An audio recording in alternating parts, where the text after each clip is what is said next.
Welcome to Manager Tools. No surprises in reviews. Here we go. This cast answers these questions. Can I share something new with the direct in an annual review? What can I address with the direct in a performance review? Why shouldn't I bring up new information in a review? Well, if you want answers to these questions and more, keep listening.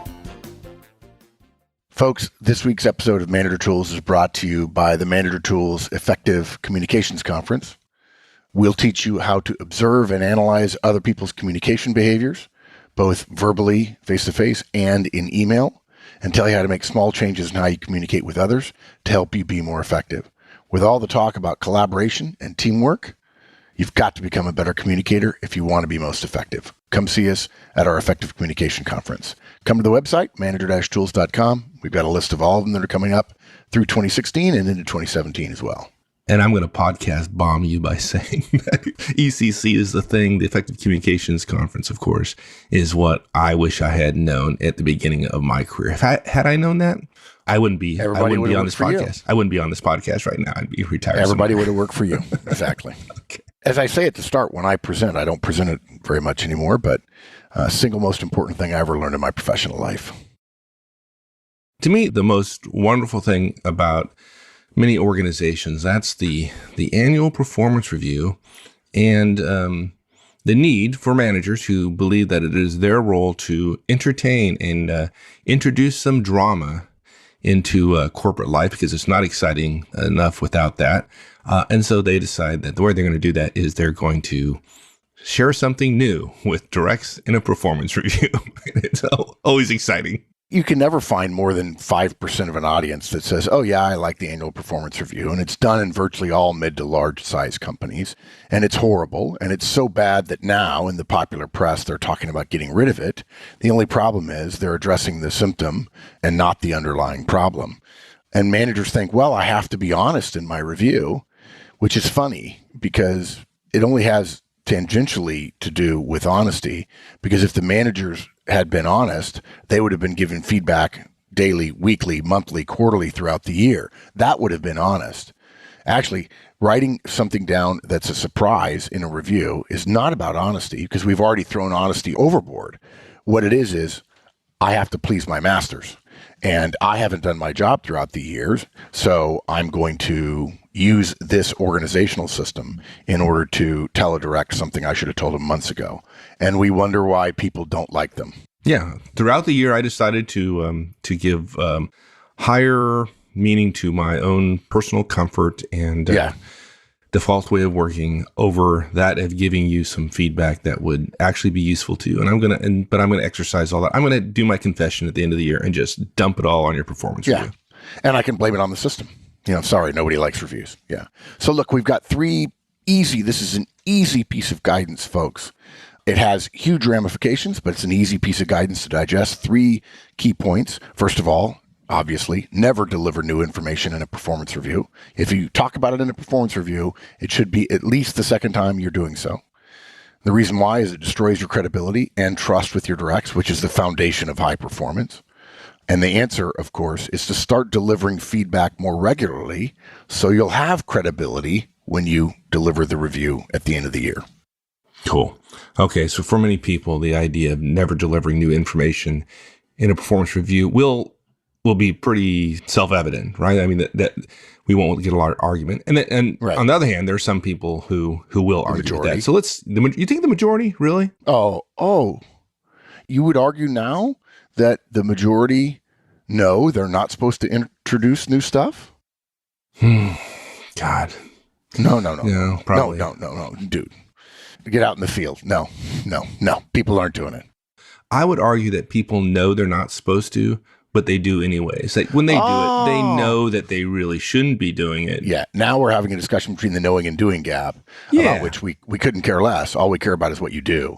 If you do something and then you want to defend it by saying, well, I knew I shouldn't, but I went ahead and did, your distinction about what you intellectually knew versus what you actually did is not worth discussing, because we don't get paid for what we know or what we think or what we feel. We only get paid for what we do. Yeah, all right. Fair enough. Just like organizations. The organization's culture doesn't make money for the company. The behaviors of the organization, which is how culture is derived, is what matters. Okay. I've been spanked once Yeah. again. So no. So here's a simple one of your directs, let's say, stumbles on a particular project earlier in the year. Or maybe they regularly fail to achieve a fairly well understood standing metric or goal.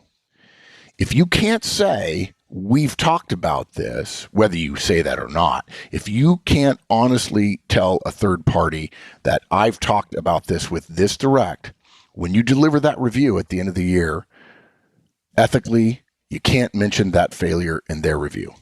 Now, this surprises some people because what they want to do is talk about reviews, and they want to only define the discussion around the delivery of the review. And they say, well, Mark, that's not right because I have to be candid because I'm giving this information to the company. I said, yes, but the company expects that even though they don't say it, they expect you to have talked about this stuff throughout the year. And the manager says, well, that's catch-22. I haven't done it, but they still expect me to do so in the review. And I say, actually, no, that's not true. And what most managers don't know is that there's a little bit of history behind performance reviews that are worth sharing. Believe it or not, folks, performance reviews were invented in the 19th century by the United States Army. Go Army. Yeah. They were invented, and actually, of course, they then were expanded to all of the branches of service. The key is the military. And they were invented strictly as an organizational system to support succession planning. Not to put too fine a point on it, but captains evaluated lieutenants' performance and reported it up the chain of command. And the reason for this was so that the colonel, who outranks the captain, who outranks the lieutenant, so the colonel would know which lieutenant to promote to captain if the captain died in combat. Okay? Obviously, it makes sense when you think about it systemically, organizationally, historically, that the military would have a higher interest in really robust, effective succession planning because, of course, the military's mission is to put itself in harm's way. What's interesting about this is performance reviews were invented as a tool for the organization, not the individual. That's why they were invented, for the captain to tell the colonel something. And they were not shared with the person being reviewed. And when I tell people this, they immediately react, well, that's not fair. Well, first of all, fairness is not number one on organizational lists. But more importantly, if that's the case, then every discussion by every executive about every manager must therefore be shared with every manager, which is not the case. If fairness and transparency always went together, then everybody should know everyone else's salary, which is just ludicrous because it's personal and it's a standing thing that salaries are confidential. So the organizational system of succession planning doesn't have to be totally transparent. Now, you might argue, well, Mark, why would they be talking about me and telling me how I'm good or bad privately, but not share that with me? And I would say, exactly. But the system by which organizations deliver information about performance to the people who are performing can be a different system than the one that's the system the organization uses for succession planning. Right. And the fact that in the Army, there were other Yeah, ones. they didn't need a system for providing feedback to the person being evaluated. They never intended performance reviews to have that purpose. Officers were already doing that in other ways, to some degree, through clear missions and objectives. And when the military actually had to do its mission, it was very clear whether someone achieved their objective or their mission. That's right. If you've ever been around a basic training company, there's little doubt that the soldiers are getting pretty frequent feedback on how well they're doing, right? Exactly. Yeah. So then you ask yourself, well, how then did we get to today's state of reviews and the way we use them now? Here's how. Whether people like it or not, it's a artifact, it's a function of history, that the reason that large organizations today are vertically structured is partially because of sociology. Human beings respond to that. It's normal. There's all kinds of sociological work. And because the only organizations that were bigger than corporate organizations who have informed and pushed forward the state of management so much over the last 100 years, the only organizations that were bigger than corporate organizations that they could use as an example were military organizations. In fact, one of the first organizations that got big in the world was the railroad corporations. And they got so big that they needed structure, and so they adapted the military structure. You may not like that, but that's an artifact of history. You're not going to do any good. You're screaming at the rain by suggesting that it shouldn't be thus. Companies got nearly as big as the military, especially after World War II. After World War II, much of the world boomed in terms of economics, and economic booms then drive the size of companies that are serving that economic boom. And because of that, companies adopted the performance review for succession planning. But they also learned, because they still didn't understand management exceptionally well, that managers weren't doing their jobs of giving frequent, focused feedback on performance, in part because they didn't have the systems in place that the military did. So, large organizations simply co-opted the performance review to become a feedback delivery mechanism. Okay? So now we have a system that's been co-opted incorrectly, and because managers weren't trained to give frequent feedback and didn't have other systems to talk about performance, the primary system for providing feedback ended up becoming the annual performance review. And folks, literally 2 entire generations of managers, including to some degree Mike and I, believed that was reasonable. Yeah, and going to delivering surprise and reviews, we believe it's reasonable to some extent because it's happened to us, right? It happens all the time. Exactly. You learn management, as we've said before, the worst thing to happen to you in your career professionally is for your first boss, when you are an empty vessel, to be horrible. You'll learn a lot of things that will either make you a bad manager or make you not want to manage. Well, we're human beings and we have the ability to reason. And if you reason through this, as you have, and as you will the rest of this podcast, it's pretty easy to figure out that giving new stuff in a surprise, new surprises, new information in a review is not a good thing. I'll give you a great example. I was recently at one of the biggest companies in the history of America, for a long time, the biggest company in the history of America. And they were instrumental in causing other companies to adopt this technique of turning the performance review into a feedback delivery system rather than just a succession planning instrument. And I asked the group of 20 or so managers and executives in the room, when we were talking about feedback and how to deliver feedback and how feedback is part of a larger system of performance communication, I asked them about performance reviews, and I said, raise your hand if you know that it is standard practice.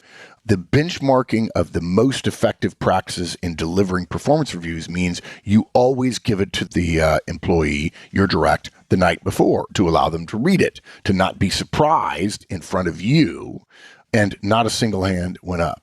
And these were people with 10, 15, 20, 25 years of management experience. And they were aghast at the idea. They said, well, that's bad. They may have specific questions they may come up with. I kind of want them to not know the details. I wouldn't want them to be prepared to ask me difficult questions. I listened to these professionals and I was just, they were as innocent as pie about their complete lack of knowledge about a core part of their job. I'm glad it's you that does this kind of stuff, because I would just sit there, my jaw would drop to the ground and I'd be speechless for 5 minutes. Like, sir, you imply that my jaw did not drop to the ground and that I wasn't speechless for 5 seconds. Yeah. And guys, we alluded to this before. How do we know we've been doing this wrong? Just ask around in your organization about the level of satisfaction people have and the credibility associated with your organization's performance review system. You know, and we know that performance review systems in most organizations are broken. Most managers grossly underinvest in preparing them and writing them, and then deliver bad news as a surprise, all while fretting that they don't have enough salary discretion to make people happy anyway. But look, there's even an easier way to grasp the value of no surprises. And we often say about this, never tolerate from your directs that which you would not visit on your manager. Ask yourself the simple question, would you want to be surprised by your boss in a review? Would you want to hear that an incident in March or July, the project you failed or the goals you haven't met, never mentioned previously, was a key part of why you got less than a stellar review? Of course you wouldn't. Delayed feedback that has significant impact is punishment. And punishment is not feedback. It's just punishment. What's worse, it's formal punishment because there'll be a permanent record of it. So unfortunately, we are the inheritors. We inherited a bad system. But just because of the way it happened, what most managers don't realize is there is an assumption on the part of your organization that you're not supposed to surprise a direct, and you're supposed to have been doing throughout the year the things that every organization says, which is talk to your people, give them performance communication, talk to them daily, weekly. Even if you don't use the Manager Tools feedback model, in some way, talk to your directs, not just so that you can say, yes, I talk to my people, but so that if we ask, your directs would say, yes, my boss tells me what I did well and what I didn't do well, and I know where I stand. As I like to tell audiences all the time, most of you privately would admit you'd rather work for a boss who was candid with you about your mistakes than work for a boss who never tells you how you're doing and you have to wonder. That's how desperate we all are for feedback. That's right. And the organization expects you as a manager to do that.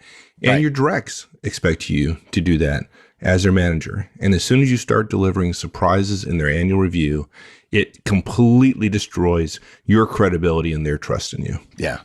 And look, if you deliver new information about less than ideal performance in a performance review, you're going to damage that credibility. Why? Because our directs know that part of our responsibility in the relationship with them is providing performance communications, effective feedback. And feedback I receive from my boss 4, 6, 8 months after the fact isn't effective. When you recognize that the purpose of feedback is always to encourage effective behavior in the future, it is not to document a past failure, because there's nothing we can do about the past failure. That kind of feedback, punishment about something that far in the past, isn't actionable, and that makes it essentially punishment, the documentation of failure. Delivering surprising negative performance communication in a performance review is the equivalent of saying that even if I don't tell you how you're doing and how to do better, I'm still willing to tell the company how you're doing when you're doing poorly. In other words, I'm going to do the enforcement part of my job, but not the encouragement part of my job. That gives the lie every time to the situation where you want to sit down with your direct and just chat or just be one of the guys. Look, it's worse than that. You're also going to damage trust, which we say over and over and over again. One-on-ones, not just our tool, but that is the tool we teach in order for you to develop a relationship with your directs. And the purpose of developing a close, trusting relationship with your directs is we know it is the single biggest lever to deliver better business results for an organization. So anything you're going to do that'll damage trust, and sometimes you do have to do that, but anything you can prevent yourself from doing that you're not required to do, you should do. Why are you going to damage trust? Because you've probably been making claims that you care about your direct, you care about their development, you care about their performance, you care about their growth. But if you really cared, why wouldn't you have talked to me about the mistakes that you considered serious enough to mention in the only official performance document in my personnel file this year? As Mike said at the top of our discussion, how did you put it, Mike? You said, throughout the year, I've decided to put my own personal comfort or the avoidance of the discomfort of a tough conversation with you above my concern for you. That's right. Yeah, exactly. If you do that to me, if you don't talk to me throughout the year, it's clear to me that what you care about is satisfying organizational requirements rather than helping me grow and develop. Surprising someone in a review says you don't care about them, despite what you may have said all along. Now look, caveat here, guys. If you don't care about your directs, you won't be damaging trust because there won't be any. And you can go right ahead, surprise everybody all you want. I suspect it doesn't apply to our listeners. Otherwise, they wouldn't be listening to us. Every once in a while, though, we get a new listener. Somebody says, hey, you should listen to these guys. And then they listen. And they're listening and they go, wow, these guys talk about encouragement. They talk about trust. Forget they that. Talk about relationships. I didn't know that was related to management. These two guys are military guys. They're both engineers. Why would they think about that stuff? Well, if it's stupid and it works, it's not stupid. So the answer to all this, guys, and performance reviews are where we see the ultimate result of bad behavior and we hate the performance review system because of it. But the performance review system is not the problem. The problem is all of us not doing a better job of talking more frequently about performance. So this year, if you haven't done your duty and given regular performance communication, and we're recording this late in the calendar year 2016, if you haven't done that this year, if you haven't done your job day to day, week to week, month to month, quarter to quarter, we recommend you're going to have to leave out of your direct performance reviews those incidents you haven't previously discussed. If you want to discuss them verbally as part of the discussion in the review, that's fine. But they don't get written up and they don't affect your evaluation of their performance. You could mention it privately to your boss, but it's not in the formal documentation. Yeah. And then in 2017, do things a little bit differently. Yeah. Yeah. And by the way, how do you eat an elephant? One bite at a time. Very small bites. That's how you get there. So that at the end of the year, the elephant's already eaten. And everybody knows we're talking about the elephant, but we've already taken care of it throughout the year. So the key to this whole thing is having the credibility to deliver that negative, if in fact there is a negative, by doing stuff throughout the year. And when we say effective feedback, what we mean is actionable for the direct. If you do that throughout the year, your directs not only will improve, but they'll actually trust the review you deliver that actually can have more negatives in it, because they will know that you're simply capturing for the record how they did in the year. And for the record, we're not suggesting you only give negative performance communications, negative effective feedback. We're also recommending you give lots of positive feedback as well. Many of us as managers think that our job is to find the mistakes and fix it. And so therefore, when good things happen, it's as if nothing happened because we don't talk about it. If you really want to change people's behavior, the first thing to do is start recognizing the things they do good more often. And they will continue to want to do more things good. And therefore, they'll do less things bad. Yeah. And if you're at the end of the year and you're not looking at all forward to reviews because you think there's going to be a lot of acrimony, a lot of stress, negative feelings coming out of the performance reviews, it's likely that you haven't been giving feedback the entire year. You start doing that, reviews they're formality, right? Yeah. No surprises there, boss. Even those who are not performing well, no surprises. I knew this, knew it was coming. Yep. Takes all the stress out of performance reviews. Yeah. Now, we probably should have said at the start of this guidance that we have one of my all-time favorite series of casts, a 4-part series that's nearly 11 years old that stands the test of time beautifully. We still stand behind it 100%. It's a 4-part series called How to Prepare for, How to Write, and How to Deliver Performance Reviews. And this ties into that in detail. If you're now thinking, oh gosh, this makes me rethink my year and my performance reviews, go back, go to iTunes, go look through your app, or go find the podcast on our website of Map of the Universe and listen to that 4-part series where we talk about preparing, writing, and delivering a review. Most of you probably don't realize there are 2 standard sentence structures to write the written comments on a performance review. They're generally accepted in the corporate, executive, and HR world. If you don't know what those structures and formats are, you're probably not using them. And if you're not using them, you're showing yourself as maybe a high-level amateur in writing reviews rather than a professional. So let me just summarize. Folks, it's not right to not have done your job throughout the year, but then when it's permanent and official, try to do your job in arrears. To deliver a review with surprises is to admit that you yourself didn't do your job, and that's not fair to your directs. And it's not effective. Resolve to be better. Start giving more regular feedback next year. And then next year, your reviews will be more accurate and more credible, and those 2 things will make them more effective. Absolutely. All right. Thanks, my friend. Anytime, partner. Thanks, everyone. That's it for this week. We'll see you again next week. Have a great one. So long.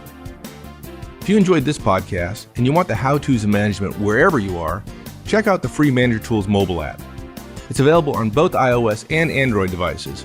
Go to the Apple Store or the Google Play Store and download the Manager Tools app. Just search for Manager Tools in the respective store, or go to the Manager Tools website, www.manager-tools.com, and you'll find the links on the bottom of the homepage. Once you've installed the Manager Tools app, you'll have access to all the Manager Tools and Career Tools shows anytime, anywhere you want. With easy searching of podcasts by category, using the map of the universe, or using built-in search functions, it couldn't be easier. Additionally, if you're Manager Tools' personal licensee, you'll have easy access to all the show notes right from the app whenever you want. Go to the App Store and download the Manager Tools mobile app. You'll be happy you did.